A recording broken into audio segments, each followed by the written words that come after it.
Hi welcome to our channel. Sankranti Mahesh బాబుకి అచ్చి రాలేదా అంటే అవుననే సమాధానం చెప్పొచ్చు. మనకు తెలుసు తెలుగు సినిమా పండుగల్లో సంక్రాంతి పండగ సినిమా పండగగా చెప్పొచ్చు. అంటే సంక్రాంతికి చాలా చిత్రాలు రిలీజ్ అవ్వడానికి తమ టాలెంట్ని కానీ తమ సినిమా సక్సెస్ని చూసుకోవడానికి సంక్రాంతికే చాలామంది సినిమా రిలీజ్ చేస్తుంటుంది. గత 20-25 సంవత్సరాల నుంచి ఆ ట్రెండ్ నడుస్తూనే ఉంది. సంక్రాంతి కానుకగా వస్తుంటారు. ఈ trend super star Krishna Sankranti హీరోగా నిలబడుతుంటాడు. వరుసగా 5-6 సంవత్సరాలు కూడా సంక్రాంతి సినిమాలు సూపర్ డూపర్ హిట్ అయినటువంటి సందర్భాలు ఉన్నాయి. అయితే కంపల్సరీ సంక్రాంతికి సూపర్ స్టార్ కృష్ణ చిత్రం ఉంటుంది. ఆ తర్వాత ఒకసారి నాగేశ్వరరావు గారిది, ఒక శోభన్ బాబు గారిది, ఒకసారి ఎన్టీ రామారావు గారిది, ఒకసారి వస్తుంది రాకపోవచ్చు. కానీ ఎక్కువ శాతం సూపర్ స్టార్ కృష్ణ చిత్రాలు వచ్చిన తరుణాలు ఉన్నాయి. దాంట్లో సంక్రాంతి హీరో ఎవరంటే నటశేఖర కృష్ణ సూపర్ స్టార్ కృష్ణ అని చెప్పవచ్చు. అతను వారసుడికి వచ్చిన మహేష్ బాబుకి మరే ఆ సంక్రాంతి కలిసి వచ్చిందంటే కలిసి రాదని చెప్పొచ్చు. ఇది 7వ చిత్రంగా వచ్చింది ఈ సంవత్సరం 2024లో. సంక్రాంతి కానుకగా ఇప్పుడు ఈ సంవత్సరం వచ్చినటువంటి చిత్రం గుంటూరు కారం 7వ చిత్రం సంక్రాంతి చిత్రం అతనికి. అయితే ఈ చిత్రాల్లో విజయాల శాతం చాలా తక్కువగా ఉందని చెప్పొచ్చు. మొట్టమొదటిగా 2002వ సంవత్సరంలో టక్కరి దొంగ చిత్రం వచ్చింది. అది జయంత్ పరంజీ దర్శకత్వంలో వచ్చినటువంటి టక్కరి దొంగ ఆశించిన స్థాయిలో అది విజయం సాధించలేదు. దానికి 2 వైఫల్యాలు చెప్పొచ్చు.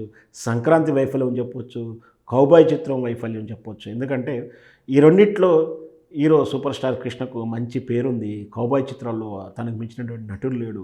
ఆ విధంగా చూసినా ఆ సినిమా హిట్ అవ్వాలి, అక్కడ ఫ్లాపు. ఇకపోతే Sankranti hero super star Krishna అట్లా చూసినా 2002లో ఈ చిత్రం నిరాశపరిచింది. వెంటే 2003లో కూడా ఇంకొక చిత్రం వచ్చింది. అది సూపర్ డూపర్ హిట్ అయింది. అంటే మొదటి సంవత్సరం ఫెయిల్ అయిన 2వ సంవత్సరంలో ఒక్కడి చిత్రంతో గుణశేఖర్ దర్శకత్వంలో వచ్చిన చిత్రం సూపర్ డూపర్ హిట్ అయింది. ఆ తర్వాత మళ్ళీ అంతగా సాధించింది సంక్రాంతి చిత్రాలు ఏం లేవు. 2003 తర్వాత మళ్ళీ 2012లో బిజినెస్ మ్యాన్ చిత్రం వచ్చింది.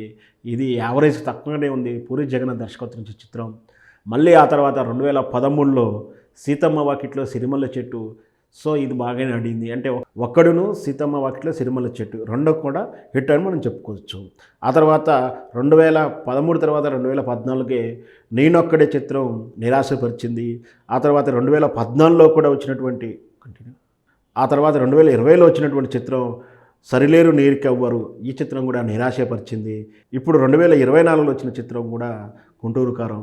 అంటే 2003 మొదటి చిత్రం టక్కరి దొంగ వైఫల్యము, 2003లో ఒక్కడి చిత్రం సూపర్ హిట్, 2012లో బిజినెస్ మ్యాన్ యావరేజు, 2013లో సీతమ్మ వాకిట్లో సిరిమల్ల చెట్టు బాగానే ఆడింది.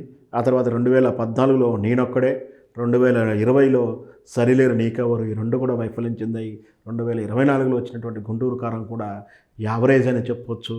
సో అంటే టోటల్ కూడా అవుట్ ఆఫ్ 7 కేవలం 2 సంవత్సరాలు మాత్రమే ఇతనికి సంక్రాంతి విజయాన్ని సాధించాయి.